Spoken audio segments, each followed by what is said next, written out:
Bom dia a todos. Mais uma vez, muito obrigada pela vossa presença nesta aula de revisão. Hoje a aula vai incidir sobre a primeira matéria respeitante a estatística e vamos falar sobre estimadores e método de máxima verossimilhança. Recordo que estas aulas são aulas de resumo, que não substituem as aulas teóricas e, portanto, são necessariamente incompletas, sendo que eu escolho apenas enfim, a informação que é absolutamente essencial. Muito bem, portanto, antes de entrarmos efetivamente no cerne da aula, deixem-me só fazer uma pequena motivação. Portanto, até agora o que se passava era, eu tinha uma variável aleatória x, que representava a variável aleatória de interesse sobre a população, e sobre esta variável aleatória, obviamente que antes de eu fazer observações, eu não sei que valores é que eu vou encontrar, uma vez que é aleatório, mas pelo menos eu sei, ou até agora eu assumia que sabia a sua distribuição, que eu vou designar genericamente por D, D de distribuição, pode ser uma Poisson, uma normal, uma exponencial, seja o que for, que depende de parâmetro ou parâmetros, que eu vou designar por θ, sendo eles conhecidos. Portanto, o D era a distribuição e o θ é o parâmetro ou parâmetros e que eu assumo ambos conhecidos. Bom, efetivamente, na maior parte dos casos, não é essa a situação correta, ou pelo menos a vigente. Muitas vezes o que acontece é que, tanto na prática, θ pode ser desconhecido e até o D, a distribuição, pode ser desconhecida. Mas para já vamos assumir que a distribuição é conhecida. Portanto, deixem-me só dar um pequeno exemplo. Suponhamos que x é, por exemplo, o número de acidentes que decorrem diariamente num troço da autoestrada. Eu até posso saber que o x tem distribuição Poisson, mas não sei qual é o seu parâmetro. Portanto, o seu parâmetro é desconhecido. E para isso, o que significa é que eu vou precisar de estimar este parâmetro. Portanto, nas situações em que o parâmetro é desconhecido,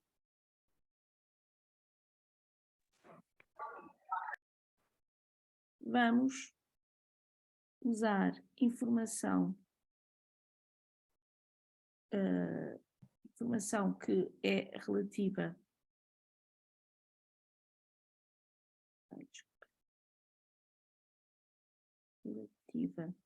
a uma amostra, de forma a estimar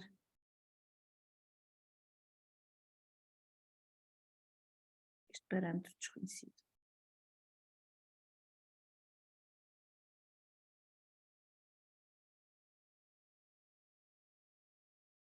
Ok? Vamos só um bocadinho.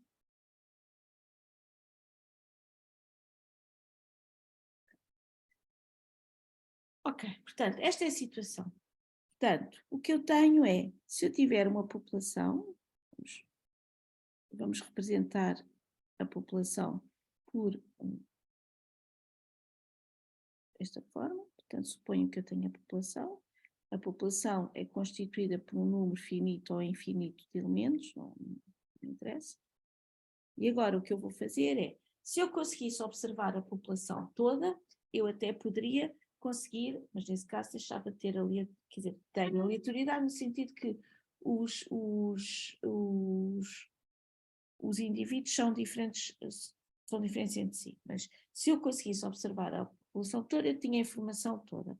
Obviamente que não é isso que acontece e, portanto, o que eu vou fazer é recolher um subconjunto desta população, que é a minha amostra. A amostra é essa que deve ser representativa da população.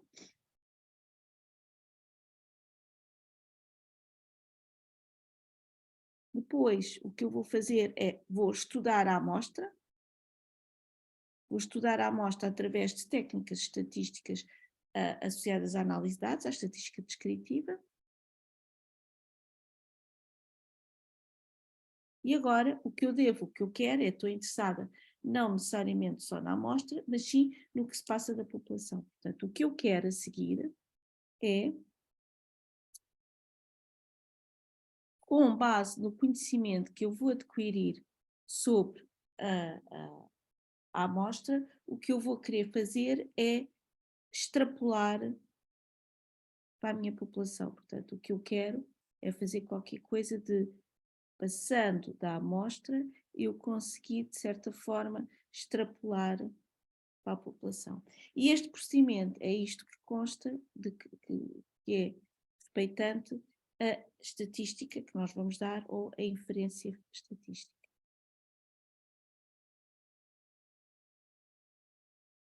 Okay? Portanto, é esse o meu objetivo, é dado uma variável aleatória definida numa população, com uma ou outra característica desconhecidas, em particular um ou outro parâmetro, eu vou recolher uma amostra que eu espero que seja representativa da população, vou estudar a amostra, e para a amostra eu consigo saber tudo o que eu quiser, não é? Porque eu tenho os meus dados todos disponíveis, e agora a parte que é a parte técnica e mais difícil, mas que é a parte interessante, é como é que eu, a partir de resultados para este subconjunto, eu consigo, de certa forma, extrapolar, obviamente, correndo alguma probabilidade de erro, mas extrapolar para a população. Ok? E, portanto, é isto que nós vamos aprender nos capítulos 6, 7 e 8 da cadeira. A amostra representativa, portanto, tal como está aqui escrito, eu quero que seja representativa da população, e para que ela seja representativa da população, eu vou ter que ter uma amostra que eu vou chamar amostra aleatória. E a definição da amostra aleatória é a seguinte, portanto, dada a variável aleatória de interesse x, uma amostra aleatória é um conjunto de observações provenientes da população em questão, que eu vou designar, portanto, este conjunto de observações que ainda não foram feitas, portanto ainda é aleatório, tal que exista independência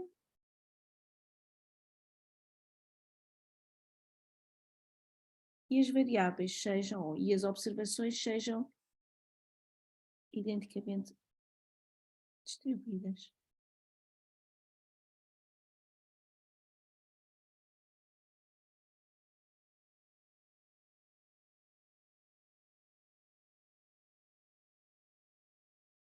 Portanto, o que eu tenho é uma amostra aleatória, na verdade eu vou designar por amostra aleatória só por AA, é um conjunto de variáveis aleatórias, x1, x2 até xn, em que n é a dimensão da amostra, que são independentes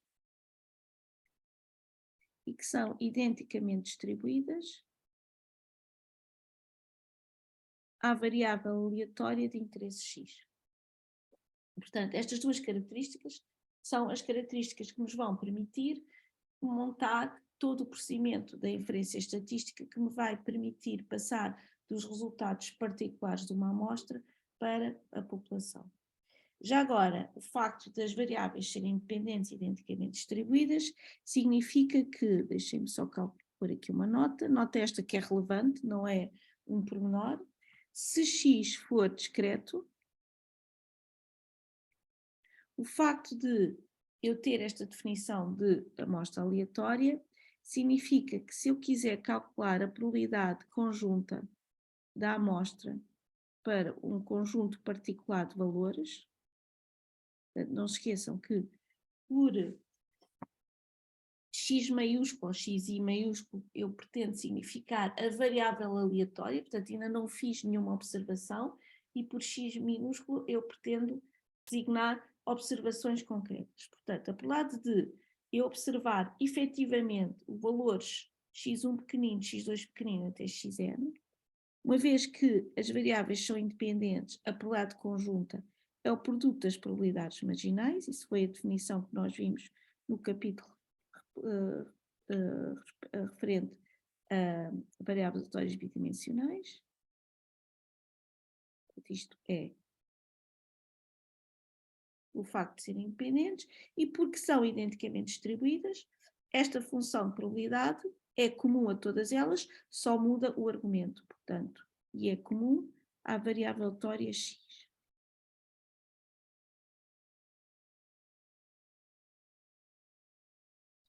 Portanto, não esquecendo que esta igualdade aqui é pelo facto de eu ter independência e esta igualdade aqui é pelo facto de eu ter identicamente distribuídas. Ok? Portanto, o que eu chego à conclusão é que a probabilidade da minha amostra é igual ao produto, desde i igual a 1 até n, da probabilidade de x igual a xi. No caso discreto. No caso contínuo,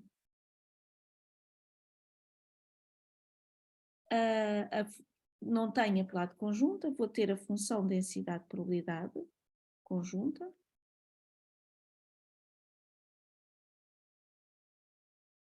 E, novamente, pelo facto de serem independentes, a função densidade de probabilidade conjunta é igual ao produto das marginais.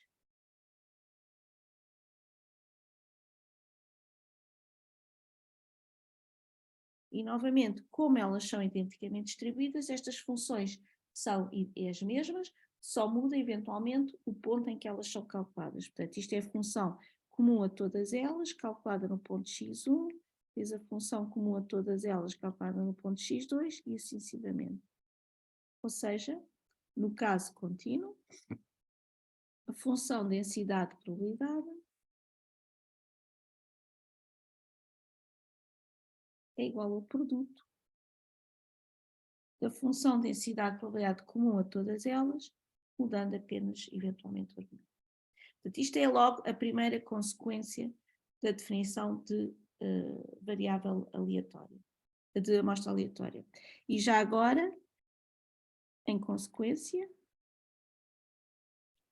eu sei que o valor esperado da média, do x barra, e isto mesmo que as variáveis não fossem independentes, mas como o valor esperado da soma é a soma dos valores esperados e elas têm todas o mesmo valor esperado, isto fica igual ao valor esperado de x, okay, da população.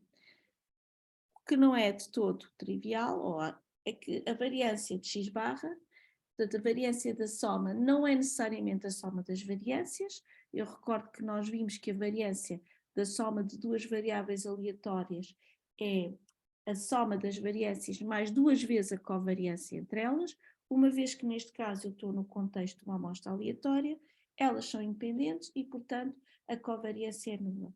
Ou seja, a variância da soma, neste caso é a soma das variâncias e, portanto, se fizermos os cálculos, a variância do x barra fica igual à variância de x sobre. E isto em consequência das propriedades da definição que nós atribuímos à amostra aleatória. Portanto, estamos ainda só preocupados com, enfim, o primeiro passo, que é como é que eu me vou assegurar, de certa forma, que o subconjunto de observações que eu vou fazer, que constitui a amostra, é representativo da população. E a forma que eu tenho de garantir essa representatividade, obviamente que há sempre hipóteses de que não seja tão representativa quanto isso, mas isso é a própria variabilidade e o próprio procedimento estatístico que intervém, mas pelo menos não estou a escolher deliberadamente elementos que são mais ou menos favoráveis para aquilo que eu estou a estudar. Portanto, o que eu estou a fazer é, vou escolher ao acaso os elementos e, portanto, isso assegura-me de certa forma a independência e, além disso, vou selecioná-los da população em questão, o que significa que eles são diferentes eventualmente entre si, mas obedecem à mesma lei de probabilidades, uma vez que são identicamente distribuídos. Portanto, a independência e identicamente distribuídos são as características que são necessárias pedir para que a amostra, à partida, seja representativa da população. Ok, portanto, isto é a primeira fase. Depois, a segunda fase, vamos ter que estudar a amostra. E estudar a amostra, vamos aplicar técnicas, algumas delas que vocês até estão a fazer no projeto, que é aplicar técnicas de análise de dados, de estatística descritiva. Porquê é que eu vou precisar disso? Porque o meu objetivo é não necessariamente só estudar a amostra, por si só tem algum interesse, mas não é esse o meu interesse maior. O meu interesse maior é perceber melhor a estrutura probabilística da população, da variável tória de interesse. E na situação que eu estou aqui a descrever, eu sei definir a variável tória, portanto, eu sei o que é que eu quero estudar, obviamente que não sei os valores que eu vou obter para cada observação, sei a sua distribuição, embora isso também seja discutível, mas para já nós estamos a assumir que sabemos que tem uma distribuição pré-definida, mas não sei o parâmetro. Portanto, o meu objetivo ao estudar a amostra é tentar encontrar estimativas do parâmetro ou dos parâmetros que são desconhecidos. E, portanto, isto leva-nos a necessitar de definir o que é a noção de estimativa. E para isso, em vez de ter a noção de estimativa, eu vou definir o que é um estimador.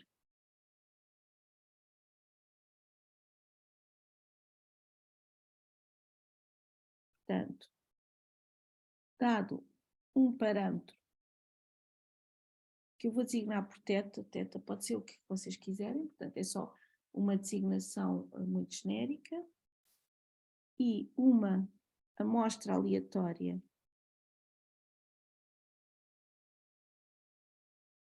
x1, x2, xn, um estimador,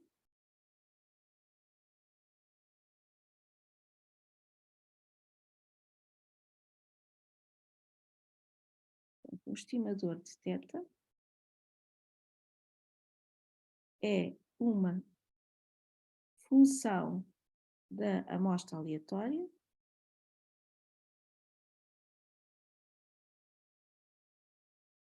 com duas propriedades. Em primeiro lugar, é uma função, pode depender do que vocês quiserem, mas não pode depender do parâmetro desconhecido.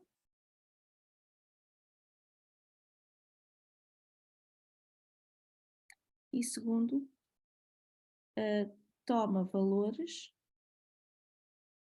no mesmo conjunto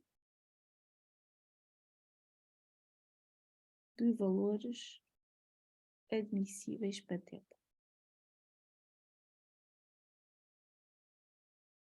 Ok? Bom, é mais fácil percebermos a definição de estimador à custa de exemplos e até de exemplos que podem não dar estimadores, que não são estimadores. Portanto, vamos ver aqui exemplos. Portanto, suponham que eu tenha tal amostra aleatória, ok? Suponham até que é proveniente de uma população, por exemplo, Bernoulli. Ok? Portanto, são zeros ou 1, eventualmente, em que o P é desconhecido. O que é este P? Portanto, este P é o que eu aqui nesta definição designei por θ, ok? Portanto, é o parâmetro desconhecido. Este P, o parâmetro de uma Bernoulli, é uma probabilidade. Portanto, o conjunto de valores admissíveis para θ, neste caso, é o intervalo 0, 1, ok? Portanto, eu sei que o P pertence, vou pôr intervalo fechado, porque caso contrário não é muito interessante, vou assumir que o P pertence ao intervalo aberto 0, 1. Ok, e agora eu vou propor várias funções da amostra e vamos ver em cada caso se elas são estimadores ou não.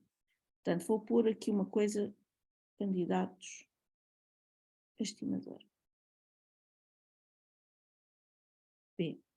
Por exemplo, eu posso calcular o x1 mais xn sobre 2 menos p. Isto pode ser, vou pôr vários candidatos. posso também considerar a soma destas variáveis, posso calcular a média amostral, que é somar e dividir tudo por n, e posso assumir o valor fixo 0,5, ok? Portanto, isto são 4 funções possíveis que dependem da amostra. E agora vamos ver, caso a caso, se elas prefiguram estimadores ou não. Portanto, para ser um estimador, é uma função da amostra que não depende do parâmetro desconhecido e que toma valores no mesmo intervalo de valores admissíveis para ter. Bom, o primeiro candidato, obviamente que só estou a aproveitar a informação do primeiro e da última observação, mas isso não é problema nenhum, mas depende do P. E o P é desconhecido, portanto, se eu vos der uma amostra concreta de valores, eu não sei quanto é que é esta função, porque eu não sei quanto é que é o P. Portanto, esta não funciona, não vou pôr assim, porque depende de P. Portanto, não obedece à primeira condição, que é não depender do parâmetro desconhecido. A segunda, o x1, a soma dos xn's, não depende de P, portanto, a primeira condição está satisfeita, só que, como cada um dos x e isto toma valores no conjunto 0, 1, a soma, reparem que esta soma pertence ao conjunto 0, 1, 2 até n. Ou seja, apesar de ser uma função da amostra que não depende do parâmetro, não é candidato a estimador, porque toma valores num conjunto diferente dos valores possíveis. Portanto, não é porque não toma valores em 0,1. 0,1 é, para este caso, o conjunto, é o que se chama o espaço paramétrico, é o conjunto de valores admissíveis para o parâmetro. Esta aqui, reparem, esta é exatamente igual a esta, portanto, toma valores neste conjunto a dividir por n. Portanto, esta toma valores, não depende do P, e toma valores no conjunto 0, 1. No conjunto, desculpem, no intervalo 0, 1. Portanto, não depende de P e pertence ao conjunto 0, 1. Portanto, esta pode ser estimador. Portanto, a média amostral pode ser, é um estimador do parâmetro. E por último, um valor que é constante, bom, não depende da amostra, mas de resto não depende do parâmetro e toma valores num conjunto 0, 1, no intervalo 0, 1, portanto, também é um estimador. Pode ser um estimador que não faz sentido, mas não deixa de obedecer à definição de estimador. Ok? Alguma dúvida? Por favor, interrompam-me. Okay? Muito bem, portanto, temos a definição de estimadores, que é uma definição muito simples e que é muito fácil de verificar, e a única coisa, e isso nós não vamos dar porque já não pertence aqui ao programa, no passado pertencia, mas com este exemplo, deixem-me só pôr aqui uma nota. Portanto, este exemplo mostra que, em geral, há muitos estimadores para o mesmo parâmetro.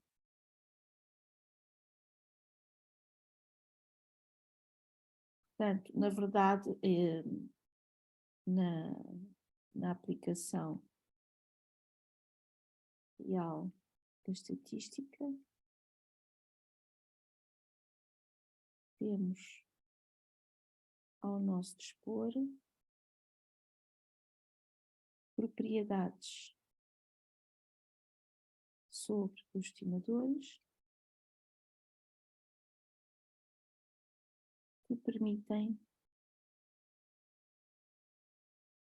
avaliar a chamada performance dos diferentes candidatos e escolher um ou os melhores. Mas bom, nós aqui já não damos essas propriedades. Apenas quero que fique claro na vossa cabeça que para o mesmo parâmetro, em geral, há uma infinidade de estimadores possíveis, mas existem critérios de seleção de estimadores que fazem com que, por exemplo, neste caso, um dos estimadores que é usado é a média, enquanto que este, que também é um estimador que nunca é usado, porque não tem essas boas propriedades que se pedem aos estimadores, mas que nós aqui não vamos ver. Portanto, neste momento, já sabemos como é que devemos escolher a amostra e, pelo menos no contexto de estimação pontual, porque não se esqueçam que este capítulo é relativo, estimadores e máxima verosimilhança são relativos ao capítulo 6, que é sobre estimação pontual, e, portanto, para a estimação pontual, o que nós já sabemos, pelo menos, é a definição do estimador. Mas, para além da definição de estimador, existe um método, aliás, existem vários métodos de construção de estimadores. Reparem que alguns podem ser ad hoc, eu aqui propus estimadores absolutamente ad hoc, só de funções que eu me lembrava. Mas existem formas mais automáticas de propor estimadores. E uma das formas que nós temos de construção de estimadores, e é a única que nós vamos dar nesta cadeira, é o método da máxima verosimilhança. Portanto, deixem-me só escrever o que acabei de dizer. E o método da máxima verosimilhança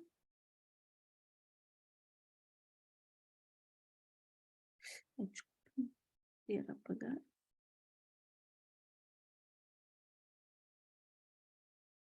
Está junto, não. Deixem-me só, parece que são duas palavras, mas não. Permite. Vou escrever uma palavra, não é bem a palavra que eu procurava, mas não me lembro agora de outro. Construir estimadores. E já agora, apesar de não darmos, vou-vos só dizer que, em geral, têm boas propriedades, seja lá o que isso for. Nós não damos essas propriedades, mas é só para vos dizer que há vários métodos de construção de estimadores e geralmente o método da máxima verosimilhança leva a estimadores que são, por exemplo, nunca leva este valor a uma coisa deste estilo, leva a estimadores que, segundo os critérios que existem, têm boas propriedades e, portanto, são dos melhores, entre aspas, estimadores. Portanto, e a motivação, é isso que nós vamos ver, é como é que nós vamos deduzir um estimador de máxima verosimilhança, mas deixem-me só mostrar-vos a motivação da máxima verosimilhança.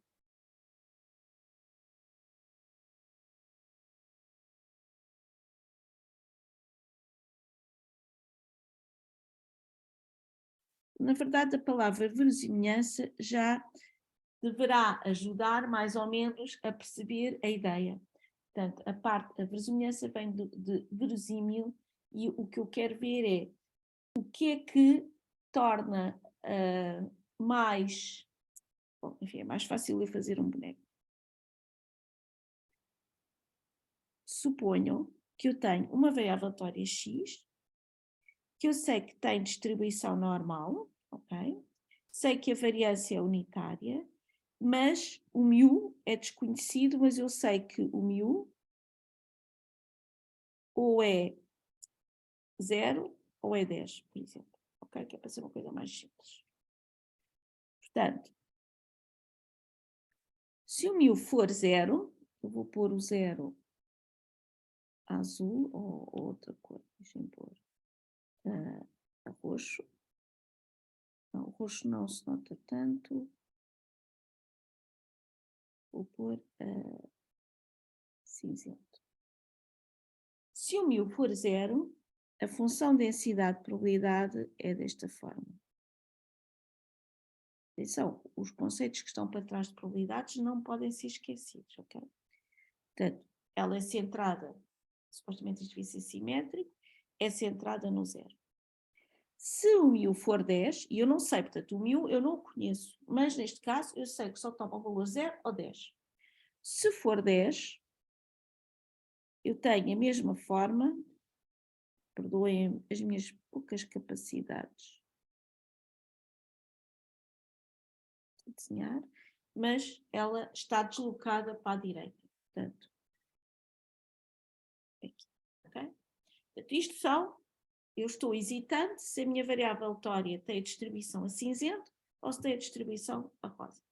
Então, eu vou recolher uma amostra e quando recolho a amostra, a partir do momento em que recolho e observo, deixo de ter uma variável aleatória, conjunto de variáveis aleatórias, tenho valores. Portanto, eu vou pôr aqui os valores.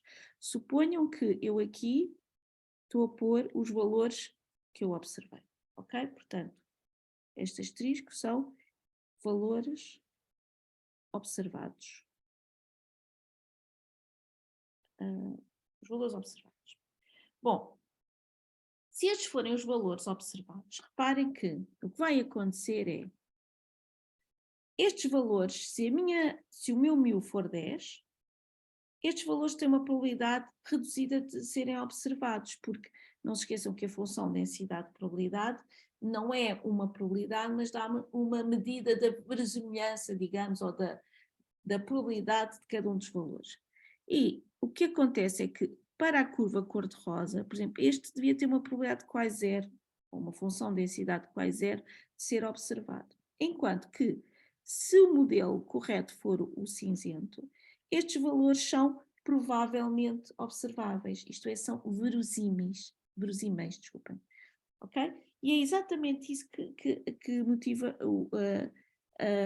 o método da máxima presença. Portanto, o que eu quero dizer é que, utilizando o modelo cinzento para o qual o μ é zero, para esta amostra que tem emissão 1, 2, 3, 4, 5, 6,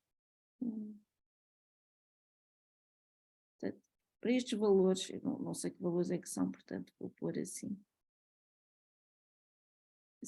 pronto, é só para, portanto, a função densidade de probabilidade desta amostra para o modelo cinzento é maior que a função densidade de probabilidade calculada com o modelo cor-de-rosa.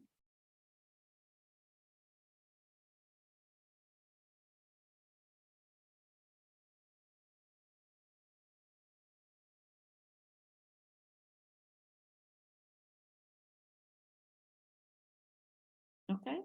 E, portanto, nesta situação, o que eu concluiria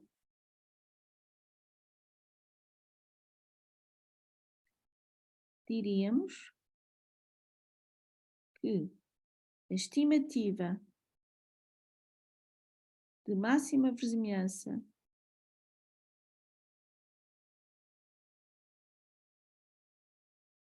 de μ é zero, porque é isso, é o valor zero que maximiza dos valores possíveis a função densidade de probabilidade da amostra.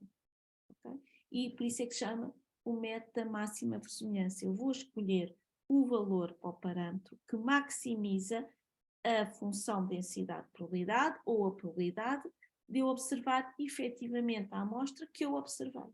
Okay? Portanto, eu vou-me pôr na situação de que se eu observei esta amostra é porque ela é muito plausível, é porque ela é muito verossímil.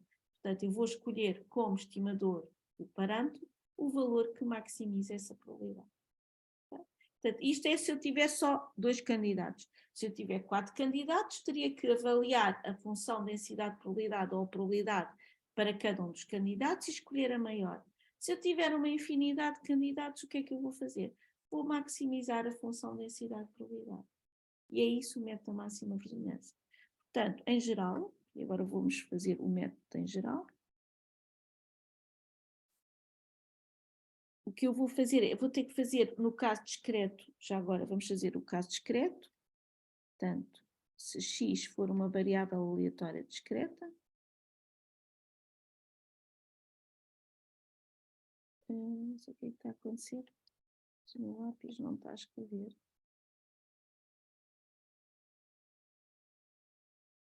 Portanto, se for uma variável aleatória discreta, a primeira coisa que eu vou fazer é construir, mas isto não está... ok, já percebi o que é que acontece. O lápis está. Ok. Portanto, se for uma variável aleatória discreta, eu vou começar por construir a função de verossimilhança. Não se esqueçam que o meu parâmetro desconhecido eu designei por θ. Bom, pode ser o que quiserem. Portanto, eu vou construir a função de verossimilhança que eu designo por L, podem designar como quiserem, e que eu vou escrever assim, o L de θ, dado as observações x1, x2 até xn, ok? E a função de verossimilhança é definida para o caso discreto como a probabilidade de x1 igual a x1, x2 igual a x2, xn igual a xn, dado o valor θ do parâmetro. E que, como nós vimos, a função de probabilidade conjunta, no caso discreto, é igual ao produto, desde i igual a 1 até n, da probabilidade de cada um deles, do x, aliás, a probabilidade conjunta, em cada um dos pontos. Eu vou pôr aqui o θ só para não nos esquecermos que isto depende do θ.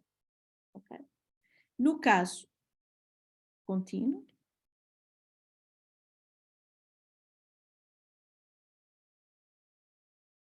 é o mesmo tipo de raciocínio, só que em vez de ter a função de probabilidade, vou ter a função de densidade de probabilidade.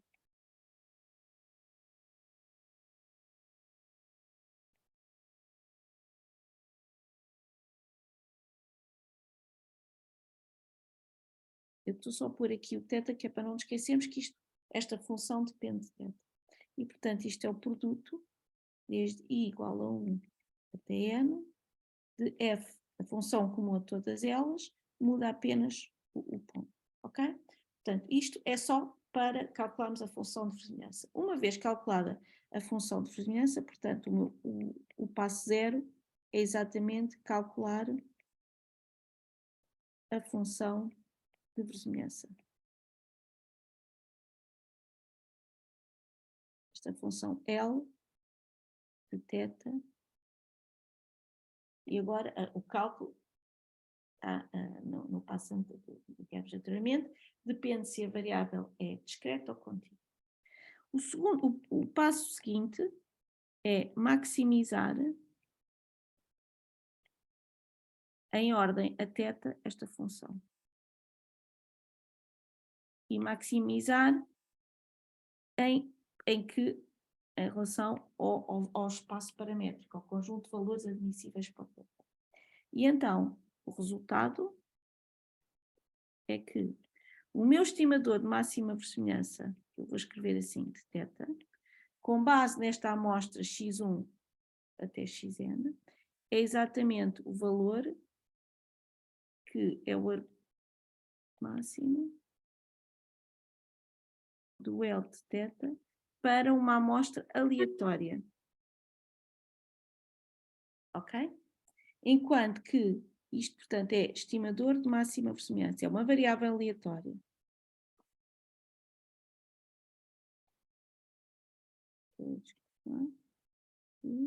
Máxima verossimilhança. No caso de eu ter uma amostra concreta, vou ter uma estimativa de máxima verossimilhança de θ. Portanto, esta aqui é o argumento máximo, é a mesma coisa, a única coisa é passar as letras, os x, para letras minúsculas e, portanto, passam a ser valores concretos. Isto é o que se chama estimativa de máxima verossimilhança.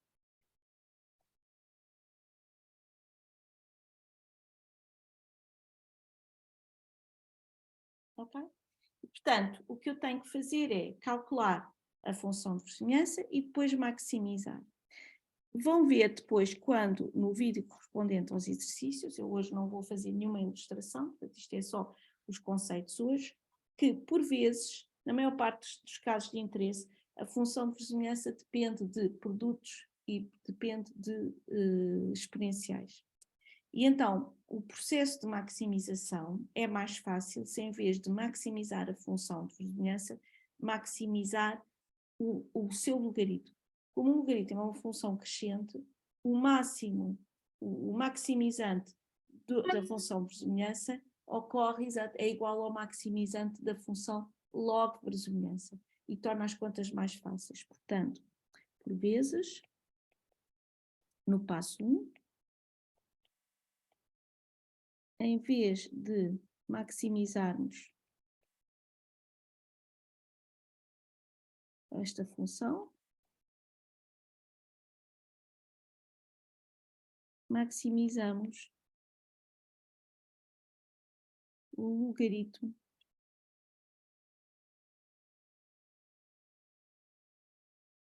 desta função. Ok? E isto depois será ilustrado devidamente na aula correspondente aos exercícios desta matéria. Só para terminar a aula de hoje, existe uma propriedade, que é uma propriedade também que é muito utilizada sobre este método, que é a propriedade da invariância dos estimadores de máxima vizinhança.